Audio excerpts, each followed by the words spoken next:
उपाध्यक्ष महोदय, जब उन लोगों को कुछ आशा हुई कि हम लोग भी उसी तरह चल सकते हैं जिस तरह से पहले चल रहे थे, लेकिन अभी हाल में जो चुनाव हुआ उससे देश के धनिकों के मन में बड़ा संदेह पैदा हुआ कि इस चुनाव के बाद उनकी स्थिति वैसी नहीं रहेगी जो अब तक चली आती रही है। गरीबों और अमीरों के बीच में अब तक जो बहुत बड़ा अंतर चला आ रहा था, उसको अब तेजी से दूर करने का प्रयत्न किया जाएगा। श्रीमान, मैं आपका बहुत ही आभारी हूँ जो आपने सदन में चालू वर्ष के बजट पर अपने विचार प्रकट करने का अवसर दिया है। मैं इस बजट का समर्थन करना चाहता हूँ।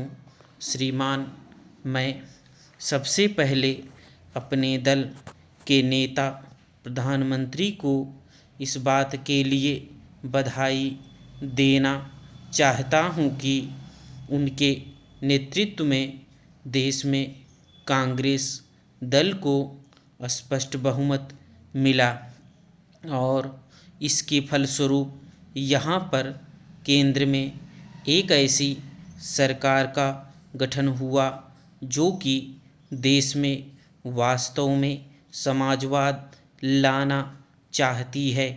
मैं वित्त मंत्री जी को इस बात के लिए बधाई देना चाहता हूं कि लोकसभा के मध्यावधि चुनाव में जनता द्वारा कांग्रेस दल को जो आदेश दिया गया था उन्हें स्मरण है और वह तन मन धन से उसका पालन करना चाहते हैं।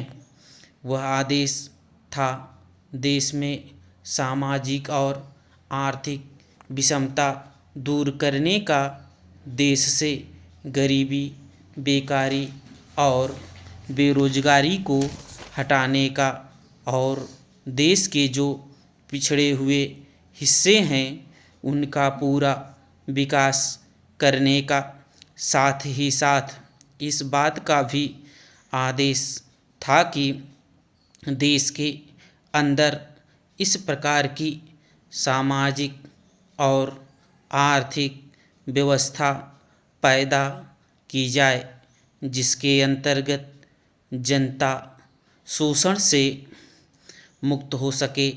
श्रीमान, यह ठीक है कि देश में कृषि के क्षेत्र में उत्पादन में वृद्धि हुई है, परंतु इसके साथ ही साथ यह भी दृष्टि में रखना चाहिए कि लागत में भी पूरी वृद्धि हुई है।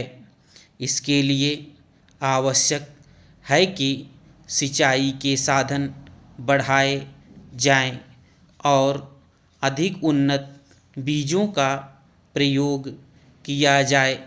आज कृषकों को कृषि के यंत्र मिलने में बहुत कठिनाई हो रही है। जैसे छोटे छोटे ट्रैक्टरों का देश में बड़ा अभाव है, उनके बनाने के लिए शीघ्र नए कारखाने खोले जाएं, जिससे कृषकों को जल्द से जल्द ट्रैक्टर मिल सके। देश तभी प्रगति करेगा, हमारा ऐसा विश्वास है।